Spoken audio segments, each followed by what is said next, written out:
podcast hosted by two white comedians. A stereotype about the blandest ingredients that childhoods didn't prepare them for life. Sexual tension you can cut with a knife. Podcast. Two white comedians. Podcast. Two white comedians. Hello, everybody. Make sure that video is recording. We missed a week, and I think this is going to be the schedule for the summer. Yeah, that sounds about right. Summer schedule is every other week. Because one, not enough of you are listening to justify our efforts. And two, we got, I got a kid that's first year of summer, like real summer break. We got daycare every year. Yeah. So she's like right outside that door, so I can't talk completely unfiltered shit. That's another thing, by the way, is like the risk of my family hearing this podcast. They would have had to pull up my YouTube and invest in my comedy career. Right. Nobody's doing that in my family, so maybe this will be good for us then. We won't have as many things that get flagged. True. Or no, what'll probably happen is every episode will have something that gets flagged now because it's all condensed into one episode. I left a cliffhanger at the end of the last episode that you may not recall, but I know everyone, just the thousands of emails have been pouring in. What was the cliffhanger? How'd you leave us on the cliffhanger? Have you ever had a show leave you... There's two options for this. Either it gets canceled and it doesn't get to complete the story, or the finale was so bad that it didn't close the loop on anything. Close the loop on, you're saying a weekend of shows, or how do you mean? I'm talking about you're such a comedian, Jess. I'm talking about a TV show. Oh, a TV show. Gotcha. My head was in a completely different place. Jess is all comedy all the time, folks. Cannot take the comedian out of this. You can't take it out of me. Audiences have been trying to squeeze it out of him. I'm trying to think of an example of that. I've definitely had shows where the last season is just what are we doing? Sure. Here? What are those? I did not like the last season of. I'm trying to think of the most recent one. I didn't like the last season of it's the resort place. It's like a whodunit type. Oh, White Lotus? White Lotus. Really? Yeah, I wasn't a big fan of that last one. Wow. I never know what the universal consensus is, because I have no taste, so I just I'm one of those people that goes to the movies and I'm like, yeah, it was good most of the time. Gotcha. I like most movies that I see and also have very little desire to go. I'm not dying to go see any movie ever. Yeah, so.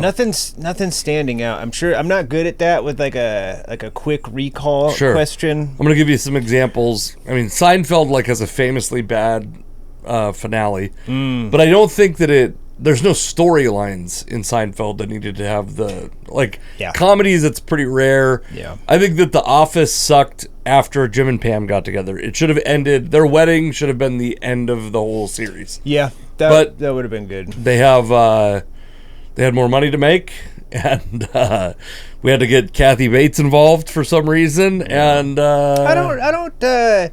Looking back on it, I don't care for the Jim and Pam story so much. I feel like Jim, kind of not a great guy. Interesting. Why is that? Because she was in a committed relationship, and he just on the hunt the whole time. I didn't care for that. He was a horn dog? You didn't like the horn dog Jimmy? A little bit of a horn dog. What age is he depicted in that? Probably late 20s, early 30s? Yeah. I think he was the dude John Krasinski was so ordinary looking, you could kind of put your own avatar on him. And he could be if you worked at an office, you could view yourself as an early 20s Jim Halpert or an early 40s Jim Halpert. There was no... Yeah. I get what you're saying. Did he ever cross the line while they were still together? Did he not kiss her? Maybe there was a kiss. I think he kissed her. But they were never married.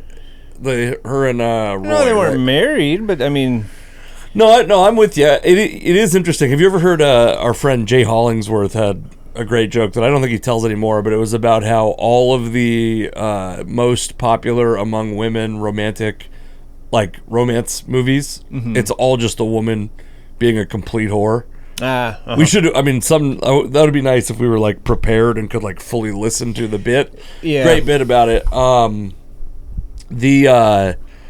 Another one, Roseanne. Not this most recent, like Roseanne and the Connors, but like the original.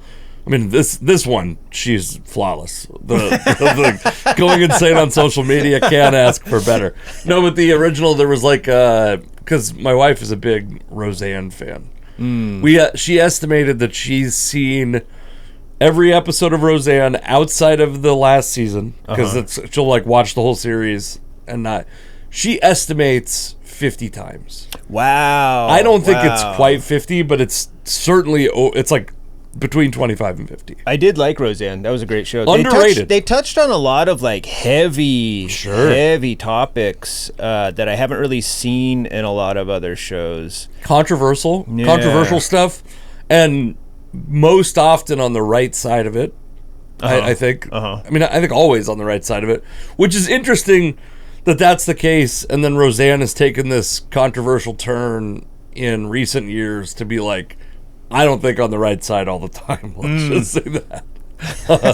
I don't think that she could be, because I think she's been on both sides of certain issues. But anyways, that's a tough one. We just finished, what's it called? The Bear, which I believe it was the series finale.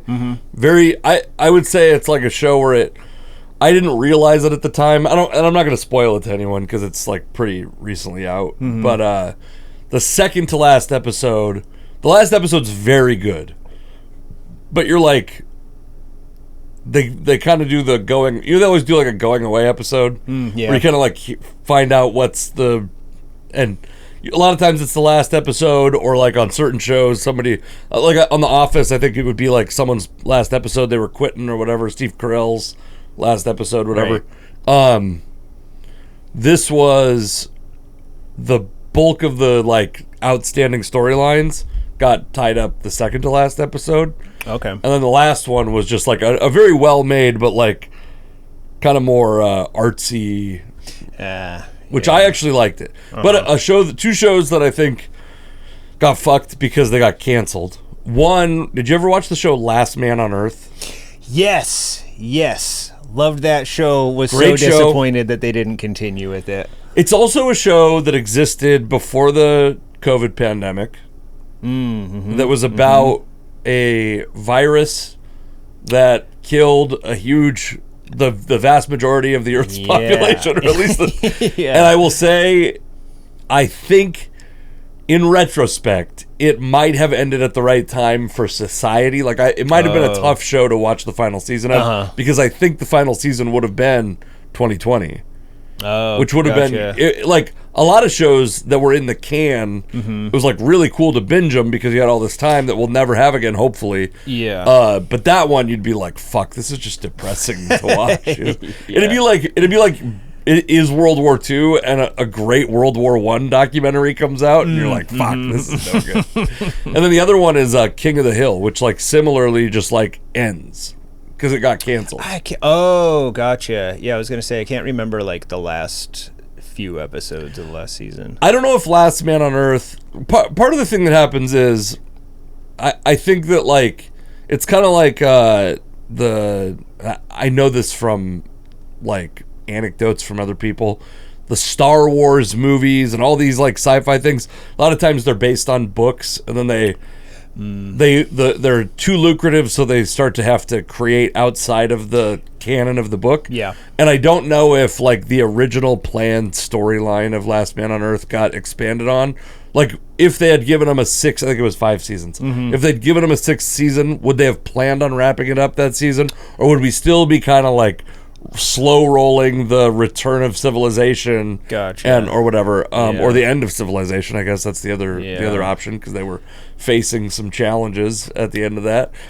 Lost was a bummer. I didn't watch a moment of Lost. I liked it, but then it definitely got to the point where it was just like they're just trying to come up with whatever to keep the story anything going. To keep the ball in the air. Yeah. That stuff's, I think that's actually significantly worse than a disappointing finale. Have you ever watched Sopranos? No, I haven't. Okay. I've heard nothing but good things. It's always been like in the back of my head, like at some point I need to watch this series. Same with The Wire. Yeah. For The Wire is very good, but I just haven't The started Wire it. is one of those ones where it has the two. To me, it has the two kisses of death. Which one is? It is like what, an hour an episode, 20 episodes a season. However many, I'm gonna have to devote how much time of my life to this thing. Yeah. Even The Sopranos, which I love The Sopranos, but you're like, I gotta devote like 3 months to this show if we're gonna watch it again. It's so much stuff, and especially now that we have kids, we get like 45 minutes a night to watch adult television. Right, and can't even watch a full episode. Yeah, but the other thing is people are like, well, you got to get to season 3 of The Wire. I'm like, fuck you then, I'm out. I don't have the time or the bandwidth to devote to like waiting for a show to get good. Yeah. So this is we got here to these cliffhangers because I left a cliffhanger, and we're continuing. The person's hanging on the cliff still. Their knuckles are getting whiter. It's getting tough for them. I'm gonna see how much. So a couple weeks ago, I did a podcast for my other podcast, the Poor Sports Seattle podcast. Okay. Okay. You remember? Oh, we're on track. Oh yeah, because I think I might have told you this after. Yes. So yes. I had a guy on named Danny O'Neill, a guy I've interviewed a couple times. Used to write for the Seattle Times. Now he used to be on Seattle Sports Radio, and now he has a podcast called Say What, Say Who, Say Pod. Say What, Say Who, Say Pod. Say What, Say Pod. It's with another writer named Christian Capel about the Washington Huskies. I'm just saying this to be like, go check him out if you miss Danny O'Neill, which I do. Let's make sure the camera's still rolling. If you miss Danny O'Neill, and I do, go check out those things. He's got a Substack, all this stuff. We talked about this announcer that the Mariners had named Dave Sims. And the Mariners fans have been very lucky. In the time that I've been a Mariners fan, they've had Dave Niehaus, literal Major League Baseball Hall of Fame announcer, who died like suddenly and very cool. The Mariners had a memorial service at Safeco Field, so it was rainy day in December. I remember that being a pretty devastating loss for the people that cared about baseball. Yeah. It was. But they had this guy. So they've had a couple guys like I believe Ron Fairley passed away. He was a former announcer. Dave Henderson was a former announcer that passed away. Kind of like interesting, like tertiary announcers. The two main guys have been Dave Niehaus and Rick Riz. They were for a long time. Rick Riz is a guy, by the way, somehow never made it to a comedy show of mine, but like famously would go to the Vino Bella show in Issaquah a lot, apparently. I'm not as big of a Rick Riz fan, but I will say, like, he came to my 8th grade video editing class, and he has the most iconic call in Mariners history, even though Dave Niehaus is the Hall of Fame announcer. This big moment, first year the Mariners ever made the playoffs, 1995. They were down 0-2. I believe no team had ever come back from facing a sweep, and won. So they're down 0-2. They're playing against the Yankees. Edgar Martinez comes up to plate. It's the 11th or 12th inning, and he hits a double down the line, and Ken Griffey Jr. is on second base, and he scores, or maybe he's on first base. He scores the game-winning run, and they all pile on top of Griffey. You look at Griffey. Every time I say Griffey, you look at Griffey. He's right there. It's this iconic photo of Griffey under all of his teammates and smiling. He has this, great-looking guy that has a smile that'll light up a stadium, and he's like the patron saint of Mariners baseball, and then the nun, I guess, is Edgar Martinez. I don't know religion well enough, but like Edgar Martinez, and this just magical sports cinema moment happens, and Rick Riz has the call, and I'm in 8th or 11th grade, and he comes into my class, and he recreates the call in class, which is like, you're like, my fucking arms are covered in goosebumps. This is like a moment for me, by the way, that's like my parents aren't divorced yet. My family's still like happy. We're all watching the same thing. We're all participating. My dad has multiple like severe knee injuries. He got like the second ever ACL reconstruction in Washington State because he got in a motorcycle accident. He's like a very injured man. Yeah. Throughout his adult life. He and I are jumping up and down together in the living room when this moment happens. It's like, so we've had these two iconic announcers. This guy comes in from New York, hired gun, like professional broadcaster, mercenary named Dave Sims. And he came in 2 years before Dave Niehaus died. But in, I think, most people's minds, they're like, he came in to replace Dave Niehaus. Which, by the way, might have been the plan. How did Dave Niehaus die? He was grilling. I believe this is the story. This could be wrong, but I think he was grilling salmon in December, which is that is to show you that he assimilated completely to living in Seattle. Is that he was grilling salmon in December is the most Seattle way, and he had a heart attack and died. Okay. But. Okay. Heart attack's not so funny, but I was like, were you not going to mention how he died if it starts with grilling? By the way, grilling took out my ACL. So it's out. It'll get you. It's a full contact sport. I think people have held against Dave Sims that he's won. Rick Riz has been here for like 40 plus years at this point. Dave Niehaus was like the announcer the day the Mariners were founded as a franchise. So it was like 35 years through a whole bunch of bad Mariners seasons. The Mariners went over 20 years I think it was their 20th year as a franchise. They made the playoffs for the first time ever. Oh, so Mariners fans had to wait 20 years. Yeah. If you were born the day the Mariners were founded, you were an adult and almost of drinking age when they finally made the playoffs. Wow. So people hated Dave Sims for a bunch of reasons. He's kind of goofy. He's like an old school broadcaster. He's got this mid-Atlantic kind of affect to his voice. So, and I heard it described as like a fake East Coast gangster because he's like a little bit like old timey voice, like a Mark Norman, Joe List kind of thing. Okay, yeah. He's a black guy. I hope that's not part of the reason why people didn't like him, but it was like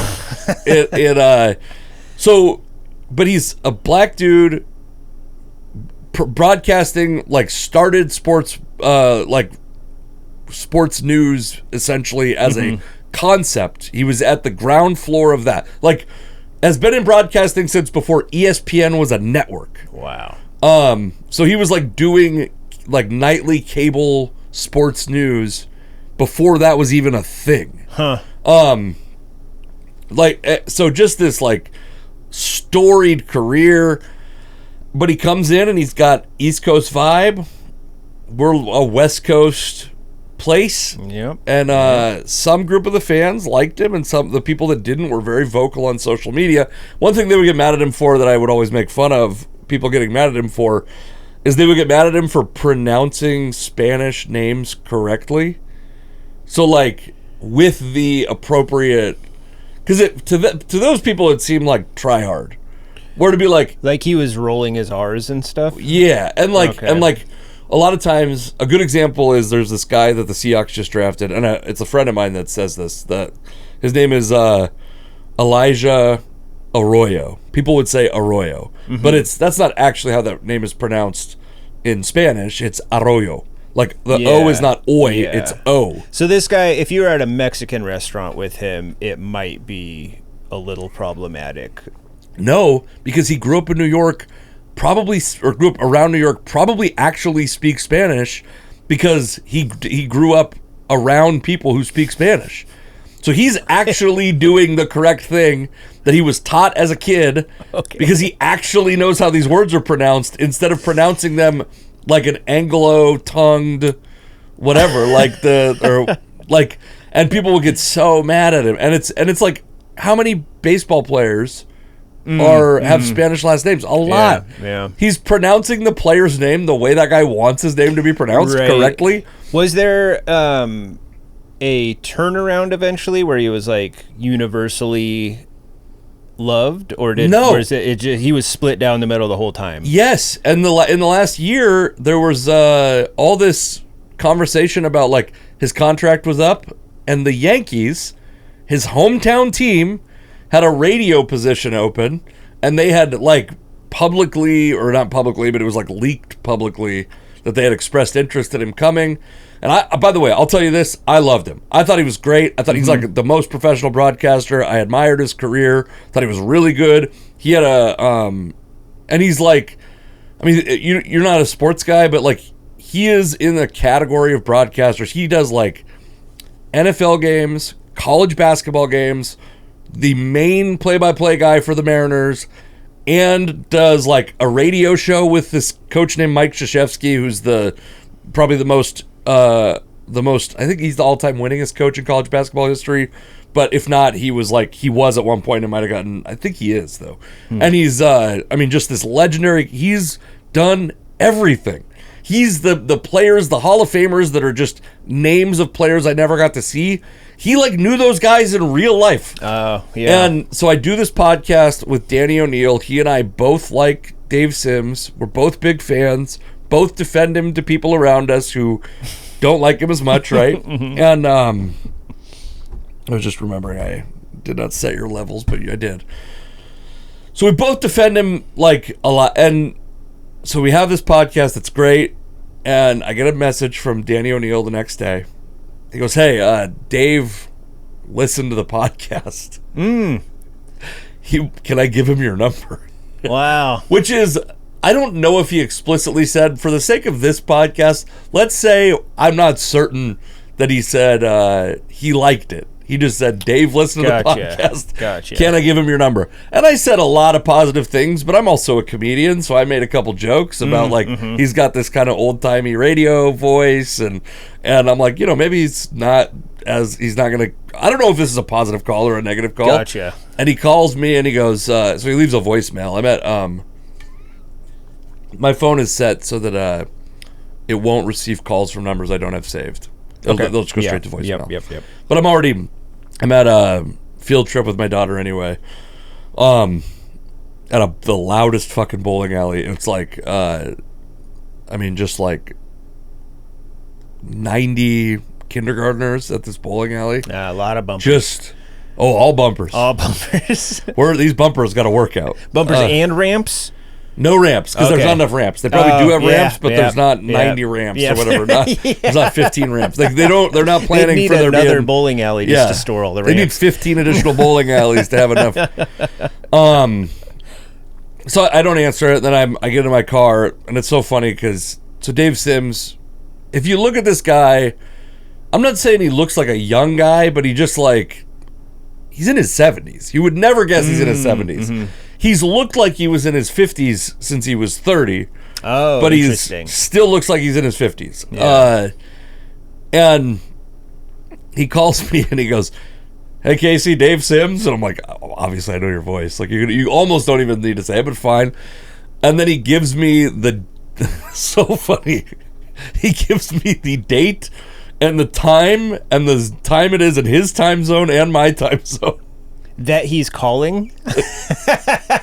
That's great. That he's calling. And then I was going to play the voicemail on my podcast, but he's also in his 70s.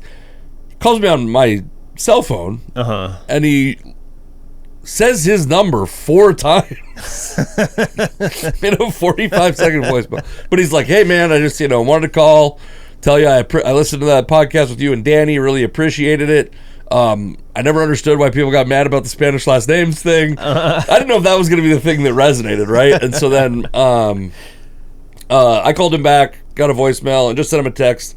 I didn't, I don't plan on. I didn't expect this guy to devote much time. You sent him a text this. On his landline. Yeah, I sent a carrier pigeon to him. I just sent him a text. I was like, "Hey man, got your voicemail. Really appreciate it. Always admired your career, whatever." And then a couple days go by. I had I truly assumed this was the end of our interaction. It wasn't like I was sitting by my phone waiting for a call. And then in, again, true 70-plus-year-old fashion, it's like Friday night, 8:30 p.m., and I happen to not have a show that night. He just calls with no warning, which every single other person, I'd be like, fuck you. But I'm like, it's so funny to be like, I'm like changing a diaper, and then I go, oh, babe, you got to take over. Dave Sims is calling. Yeah, he's drinking a warm glass of milk. and a Metamucil. Metamucil's a morning thing, probably. Alka-Seltzer, that's what I mean. Yeah, I don't know what Metamucil Anyone doing Alka-Seltzer anymore? Have we replaced all that out with Tums? I don't know. I think it took out too many birds. Oh, it kills birds. Yeah. Makes them. They got to still sell it though. Maybe it's probably, well, I mean, everything's behind a case now, but I would imagine Alka-Seltzer is for sure behind a case. You think it is? You think Alka-Seltzer's behind a case? Probably. You the think amount of kids, if they're putting like toothbrushes behind a case, they're probably putting Alka-Seltzer behind a case. Yeah. Well, I can't prove that it's not behind a case, but I will tell you, it is sold. They put the phone to call to open the case in the case. Can't access. By the way, this is a meme, but it is true. The greatest. I was trying to explain this to my mom the other day. My daughter loves King of the Hill. Oh, we showed it to her. It's coming back, by the way. I know. I'm very excited. Yeah, and it's coming back 2 days before my daughter's birthday. She's so stoked. Happy birthday. But we were like, to my mom. My mom is like not good at reading the room sometimes because my daughter goes, "Grandma, do you like King of the Hill?" And she calls it Hank Hill. "Grandma, do you like Hank Hill?" And my mom's like, "No." And what time is that? I gotta bleep that. My wife is like, hold on, we gotta write this down. My wife is like, I used to hate it too, but I actually watched it, and it turns out it's pretty good. Yeah. And my daughter's like, why do you not like it, Grandma? And grandma's like, my mom is like, she's like, she wants to say because I think it's really stupid. But she doesn't want to say this to her granddaughter, right? Yes. But my mom also has not watched the show. She's given it no chance. It's just she took 7 seconds. By the way, this same lady watches like horrific television that nobody else watches. She was on Hallmark movies before that was like a meme and a trope. She was on Oxygen movies. She watched this show called Army Wives that I don't even know if I've ever heard. I think it might have existed only they created an entire franchise just for my mom to watch the show. She watched Little House on the Prairie recently. Yeah. She's been watching Little House on the Prairie. Wow. It's not like this lady's opened her mind to great new television. Well, certainly not animated adult television. Oh, yeah. Animated, for her, that means it's for kids. And if you're an adult and you're watching it, you are an absolute moron. Yep. And my daughter's like, but it's really funny and we should watch it. And then so I just put on an episode of King of the Hill. I actually put on a best of King of the Hill on YouTube. Thinking like, if we distill it down to some of the best moments, and my mom checks out immediately. She's on her phone. My daughter and I are like both looking back at her at funny moments like, is this, oh, fuck, she's... Damn. But, I tried to explain this to her to like distill down one of the greatest jokes on King of the Hill. And it has been part of a meme, so I'm not saying this is like my original observation, but it's, they're in Mexico, and Hank can't open the lock is jammed. So he takes out a bottle of WD-40 and he tries to take the lid off and he can't get the lid off the WD-40. So he takes out an even smaller can of WD-40 and sprays it on the bigger can's lid and then opens the lid and then uses the bigger can to spray into the keyhole. Just a perfect joke. And that's what my mom and probably people her age don't understand is there's like just as good of writing as that as there was on fucking Laugh-In or the Smothers Brothers or whatever shit. God, there's another guy. I was talking to my we had our 2-year-old's birthday this weekend, and my wife's grandpa was like, he's the only person, he doesn't watch my comedy, but he wants to relate to me, which I appreciate. So he'll talk to me about like the Smothers Brothers, which I never saw the Smothers, but I know about it because of Mel Brooks, who wrote for it and stuff like that. Yeah. Anyways, we're getting quite a ways off track. How did we get here? I don't remember. I did want to mention, though, speaking of King of the Hill, the voice actor for John Redcorn recently passed away in a dispute. One of my favorite... How much have you looked into this? It's a neighborly interaction that was not so neighborly, as far as I You should look into this read. further. I have. No, This falls into a category for this podcast of things that I wish we could talk about that you're scared to talk about. Okay, that I'm scared to talk about. Oh yeah, big dog. I'm afraid to talk about it. Oh yeah. Okay. All right. But there's a part. It's in one of the episodes where they find out what John Redcorn's been doing with Dale's, with Gribble.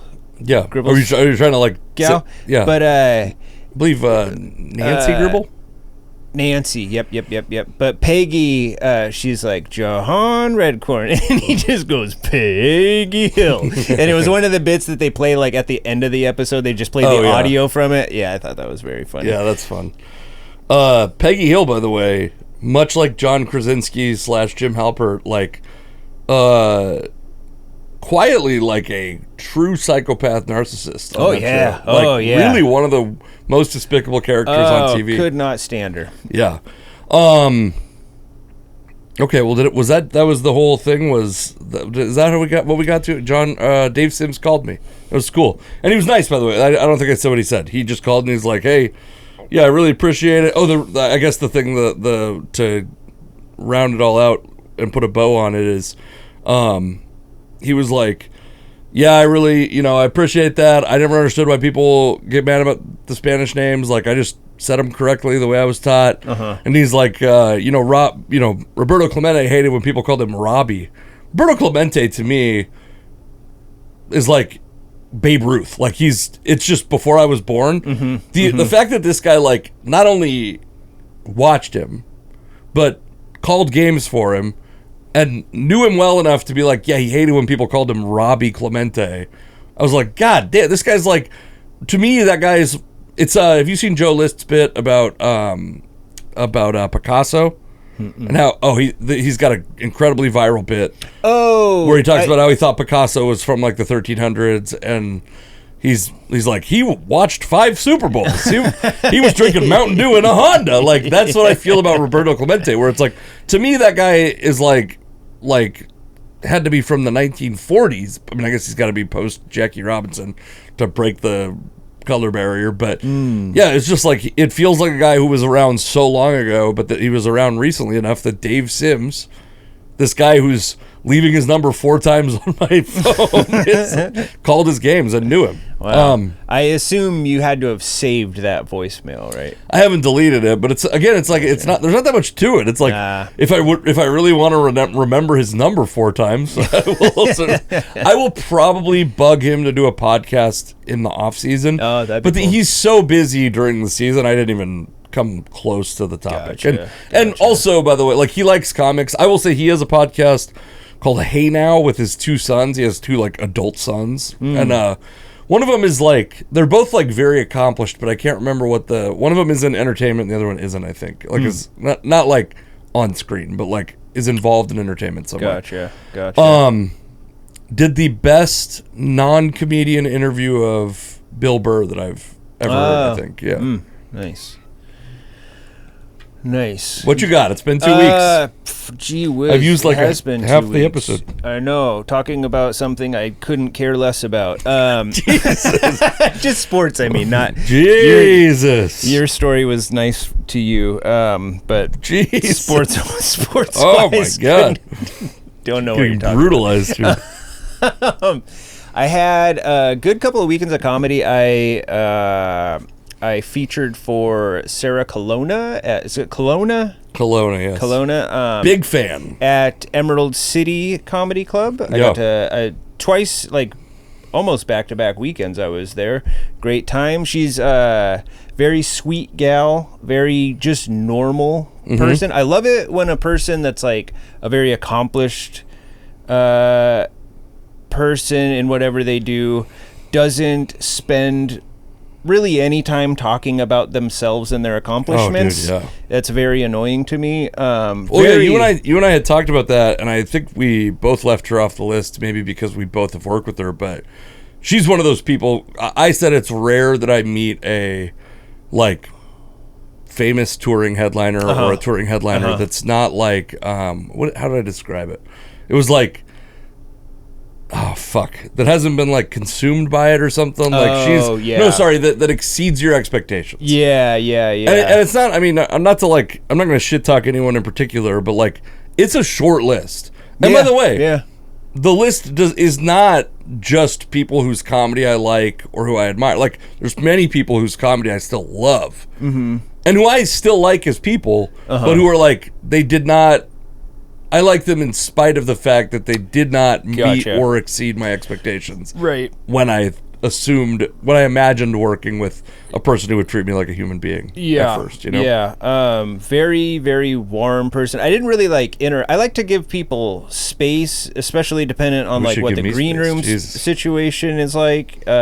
Also, female comedians specifically, I try to give them breathing room. I don't want to make anybody uncomfortable. You're worried they're going to think you're trying to fuck them? I'm not good at first impressions generally, so I don't want to add that to the weirdness of. You're gonna come in. You're like, male. Hi, Sarah. I'm Jess. I'm not trying to fuck you. Don't worry. No, she was very cool. I had. It was a fun weekend of shows, but my last set of the weekend, the crowd. It was a small crowd. They were not into anything I was doing, and it was one of those moments, like we've talked about this, maybe not on the pod, but like where you can really only acknowledge that you're not being received well like once, and then you just gotta power through it. Yeah. I couldn't do that. I just continued to acknowledge it. I kept trying to get them. Nothing was happening, to the point I was floundering. So I haven't had a set like this in so long, but I was just like, I was happy too that it was like the last show that like I got good ones in there. Like people have seen what I'm capable of, and now it's just whatever.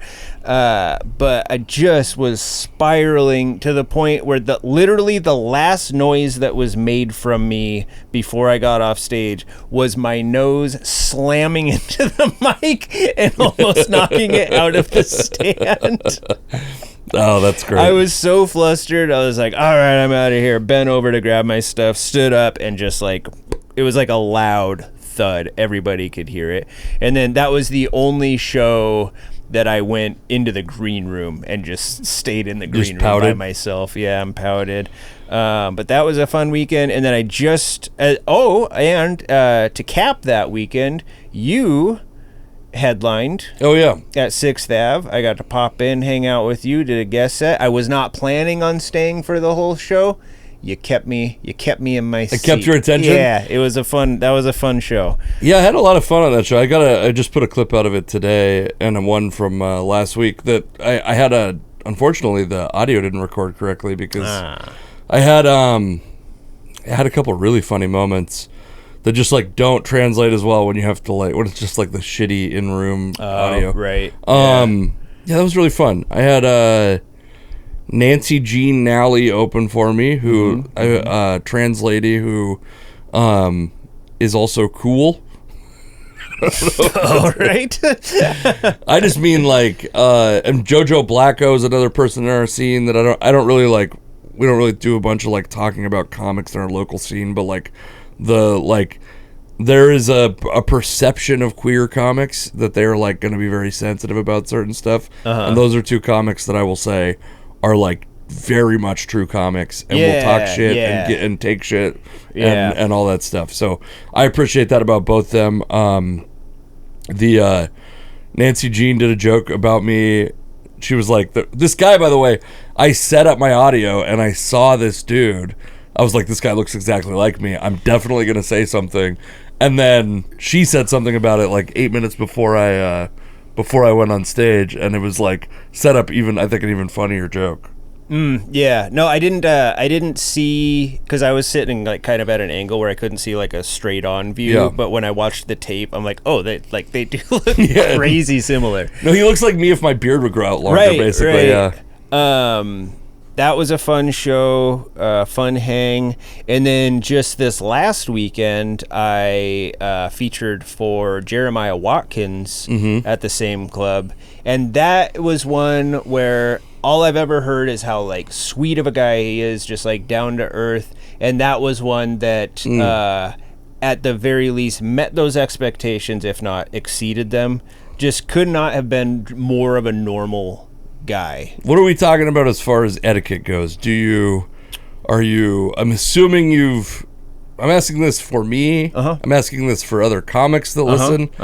And I'm not saying you're the master of this, so what you do isn't even necessarily good. Okay. But because I want to talk about mine also. You work with someone you admire. You work with someone you were excited to work with. Yes. Obviously, you probably follow him on Instagram already. Are you sending a thirsty message that says, like, really fun working with you, love to open with you anywhere you go, I'll suck your dick for bookings? Do you get a phone number? Another question is, do you take a picture with the person at the end of the weekend?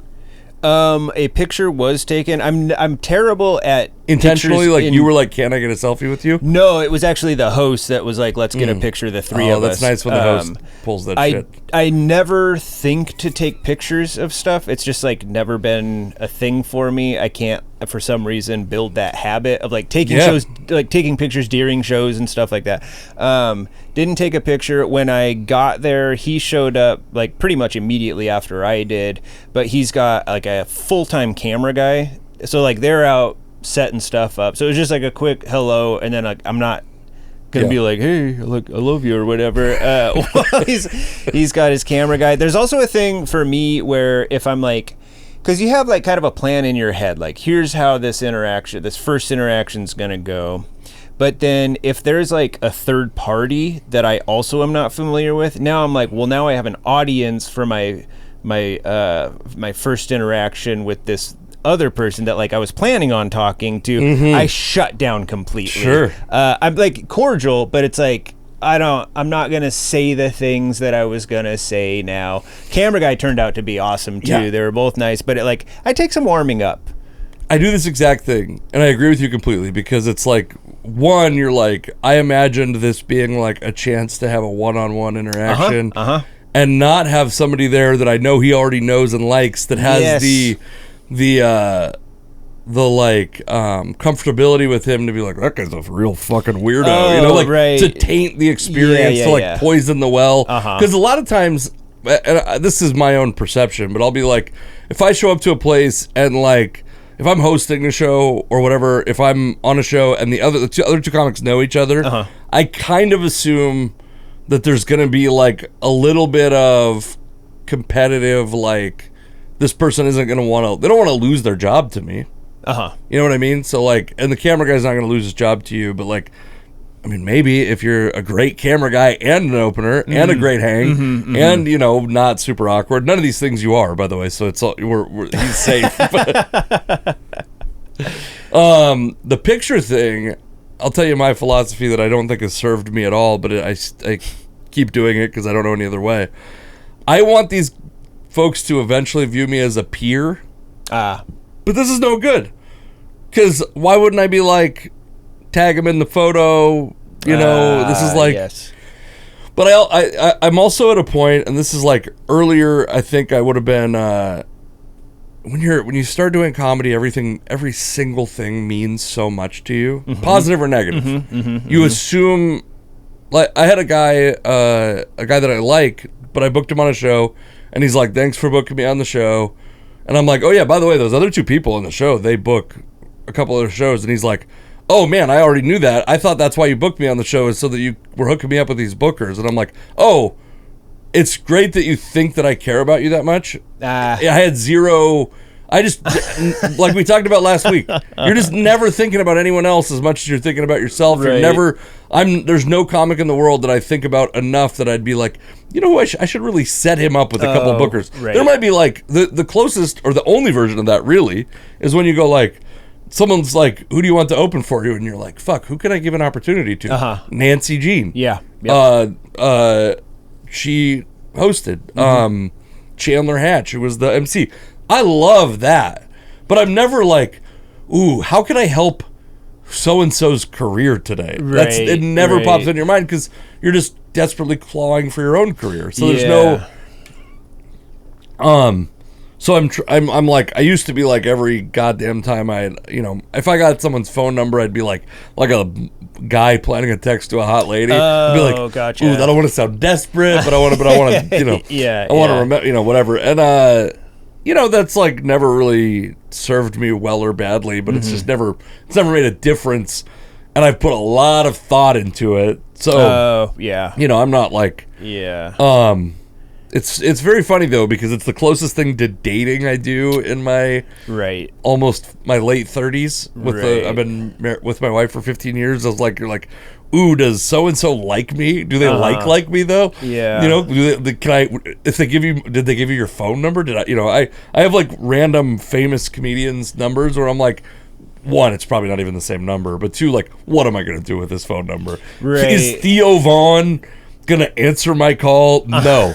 He's goddamn interviewing the president. He's not answering Casey McLean's phone call. Yeah. So first night it was like cordial, but like I'm not I'm not trying to, I don't want to make it weird. So good first night, and then like a little bit of interaction, but keeping everybody's giving them space, and then second night I was like way more comfortable because now I know the other guy, I know the camera guy. Second night is Friday or Saturday? Saturday. It was two shows Friday, two shows Saturday. Nice. And both shows Friday night, the crowds were just weird. Like he asked me after the first show, he's like, what'd you think of that crowd? And you're like trying to, stay on a positive note, but I'm like, yeah, they seemed like a bit reserved. And he kind of cut me off, and he was like, hated them because like we've both done that room, and it was like almost sold out. So like we know what that room's capable of, and it was like nothing was getting the reaction that it should be. It's also funny because you don't want to be like. You don't want to be like, they're actually great for me. And he's like, I was, then you're like, what are you, like, he's trying to, in my this is like, again, we're like analyzing this like fucking Jane Austen. And like, what is that? No, not Jane Austen. Who's the lady with the apes that live with the apes? Jane Goodall? Jane Goodall. Yeah. Jane Goodall. Fucking Jane Austen's an author that I've never read before. What's funny is I laughed. I had no idea what you're talking about. that's good improv, folks. We're like analyzing, because I feel like he's trying to connect with you as like that's him treating you like a peer. Is to go like, how much did that crowd suck? Right. But I do think your answer has to be right as far as like, did he think they sucked, or did he think they were awesome? Yeah, so first night was weird. Do you have nerves when he asks you that question? I wouldn't say nerves, but it's like, you just answer honestly? I don't want, yeah. Because it sounds like you're worried about like him thinking you hate his crowd? No, I just didn't want to be like, I just didn't want to be negative. Sure. For the sake of not being, you know what I mean? And then like he kind of like took that off by saying like hated him, and then we were both like, that kind of opened me up. We're like, that, like, what was that? Like we both were feeling the same way. And then second night, now we're comfortable. So it was like, we were talking about kids and different stuff, talking about comedy and different scenes and things like that. And then at the end of the night, it felt like, like when we see each other again, or if we see each other again, it's just going to be like, oh, hey, like, you know what I mean? It's not going to be, it'll just pick up right where it left off. And that's, I guess I treat that sort of thing the same way that I've always treated dating, in that I don't. If I've worked with you for long enough and now we're comfortable, I'll wait for you to make the first move, and that's so funny. You're like a fucking. I assume you're that a scared cat. No, but it was a very, very fun weekend. To date, how much time do we have? We got like 15 minutes. I got something. So yesterday had our second trimester ultrasound. Woo, baby. Woo, baby. It's getting real. Baby is right. Yeah, so there's movement, she's kicking, she's responding. I'll talk in the belly, she'll respond. Sometimes she shuns me for several days, makes me feel like I'll never be loved again. But we had the ultrasound yesterday. We come in, it's like first thing in the morning. Like, I don't know when they opened, but we had to have been the first appointment. And the nurse, this was our first time in this whole endeavor where we're dealing with somebody that wasn't just warm and sweet. Yeah. This was I would say, a very, now, to be fair, ended on a better note. She warmed up eventually, but to begin with, cold, daddy. Cold, icy. She didn't want to be there. And then we're now we feel like we're sorry. Now you're like now sad you're having a baby. Yeah, because sorry you have to do your job. But just cold. Sorry we're bringing life into Normally this world. when they put the gel on, they're like, okay, it's going to be cold. Like they prep you. She was just like, didn't say anything. Just just squirted out as hard as she could. It was very, it was violent, and the bedside manner was not great. But she eventually, once she saw our kid, she was like, all right, it's hard to be in a bad mood now. Because this kid's white. I'll deal with it, I guess. But it was cool because it's like, now it's like, it looks like a baby. Yeah. Now she's like, she's got ribs and femur. I saw a femur bone. I saw feet. I saw a nice shaped head. I see a heart beating and bladder and stomach. And then she, we already established, we knew we were having a girl. And she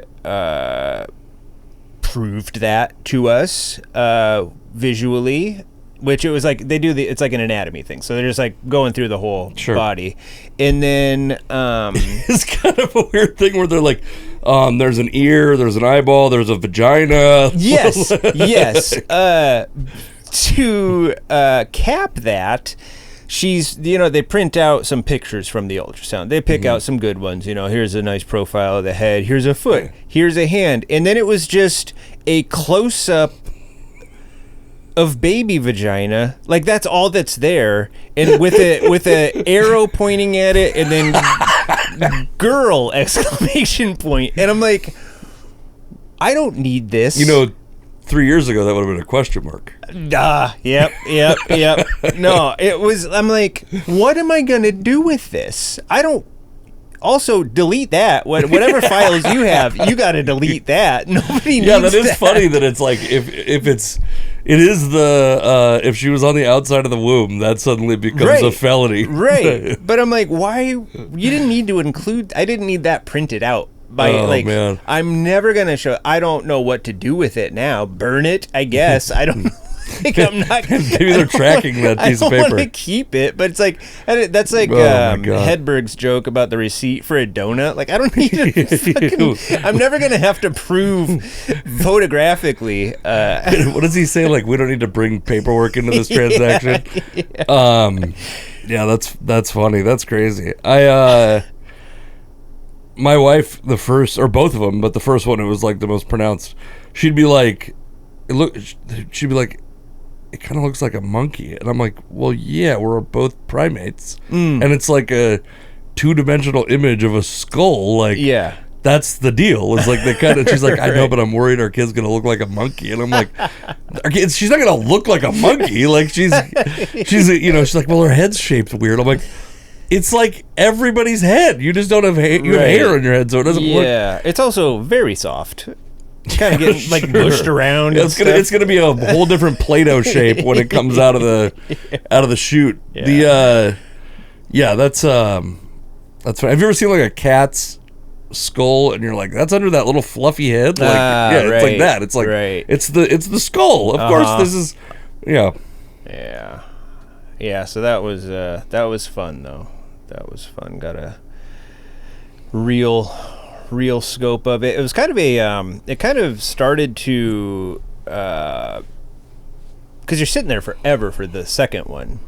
Sure. Because she was just like going through all kinds of stuff, and it felt like a detachment from, we were looking at something that's in my wife next to me. Because it's just like pictures, and so they're all still photos. It's so like a picture. It's like a slideshow from her vacation. It was like exciting at first, vagina. And now I'm just like, this is boring. I don't even know what I'm looking at anymore. Yes, absolutely. I went to every appointment for the first one, and I think the second one there were still like some COVID restrictions. Oh, The yeah. mask mandate got lifted like 2 weeks before she was born. I had a friend who gave birth in California in late April 2020, and the mask mandate went into effect while she was in.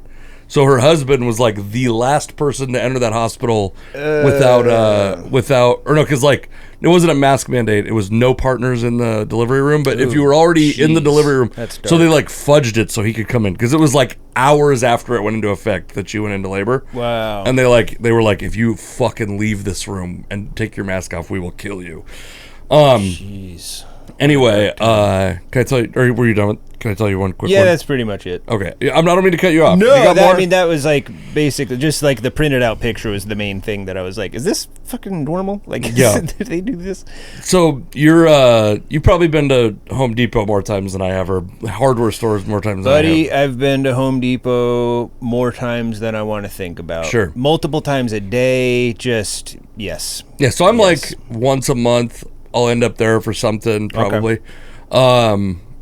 My sister was like one time told me, she's like, yeah, we take our dogs to Home Depot, but when there's another dog, they get in a fight. I'm like, you're taking your dogs to Home Depot? And she's like, yeah, it's like a common thing. People take their dogs to Home Depot. And I was like, I've never seen a dog at Home Depot It one time. is an allowed thing, Well, let me finish my story because I'll get there.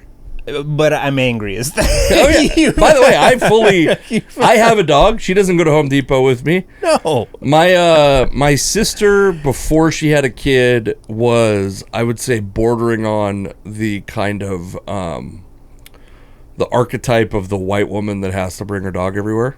Mm-hmm. My dad is a bring his dog everywhere guy, which is he doesn't have to be in the restaurant. Is it a service animal because of his knees?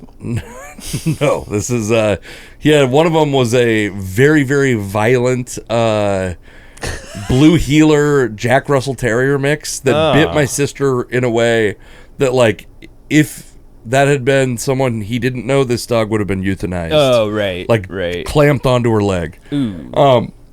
Anyway, so she's like, you've never seen that? Like, you must not go, because I just had never seen it, ever. Mm-hmm.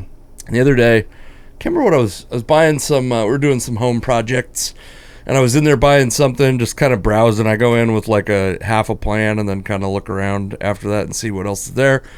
I'm walking down the main concourse, and I see this guy that just has an enormous pit bull. And I own a pit bull. Yes. I own a very sweet dog. Oh, yeah. Ooh, I know the perception of pit bulls. Uh-huh. My dog also, by the way, she's like a pit bull mix, and so she's Yeah. If you know what pit bulls look like and what they do what they look like when they're mixed with other dogs, Right. she's very obviously a pit bull. But if you're not that aware of dogs, she just is a mutt. She just looks like a mutt. Yeah, she doesn't have like the musculature that a lot of Right. like, She's the a scary pit bull bulls border have. collie, and so she's like lean body, build of a border collie, probably bigger than a border collie but smaller. She's got a big barrel chest and some pit bull head. I like my dog. I don't like pit bulls or dislike pit bulls. I just like my dog. I'm not an activist, whatever. I don't think a pit bull is a practical take into the store with you dog. It's a statement you're trying to make with this dog. Yeah. It's when I used to work at Canopy World, and you'd get people's dogs they'd have canopies so their dogs could go with them everywhere. And one guy had this pit bull that he had like a big heavy chain on its neck, and so it's like building up all this muscle. It's like the most yoked fucking dog I've ever seen. And it's like big and muscular. And then the only thing I can ever even equate to this, how muscular this dog was, is I used to go to my old roommate was friends with this guy that was a bodybuilder, like a legit bodybuilder, and we went to Flaming Geyser and we're floating the river, and I remember him trying to put sunscreen on his back and he just couldn't do it. Like, he had to have someone else. He just could not reach his back. I'm imagining that guy wiping his own ass being a challenge, Right. and I'm imagining it a lot. I think about it every day still. Yeah. That's how this. So I'm at Canopy World, and there's this pit bull that comes in that's built like that, but it's still like this thing jumped there was like a 7-foot rock wall. It jumped up onto the 7 foot. Dogs are different. They don't get like as inflexible as humans. They can, but they don't. It's harder because they move around a lot more and a lot differently. So this isn't quite that muscular, but it's like a big ass, tall pit bull. And I'm like, I'm not scared of pit bulls. I have a pit bull. But I'm also like not stupid. I'm not going to like just blindly walk headfirst into a pit bull's mouth.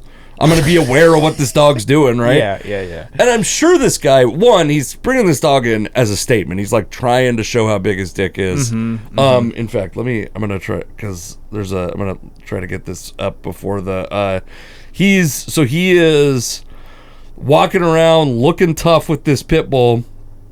And, I'm like, just eyes trained on the pit bull. I'm not scared of it, but I'm going to walk by it. I'm going to be aware of what it's doing the whole time. Yeah. And this guy suddenly he and I are walking straight into it. She's walking down the wrong direction because at Home Depot you can have like there's like 2 lanes, one going one. It should be like traffic. There's like shit in the middle of the front concourse area. Yep. He's going down the wrong way, straight into me.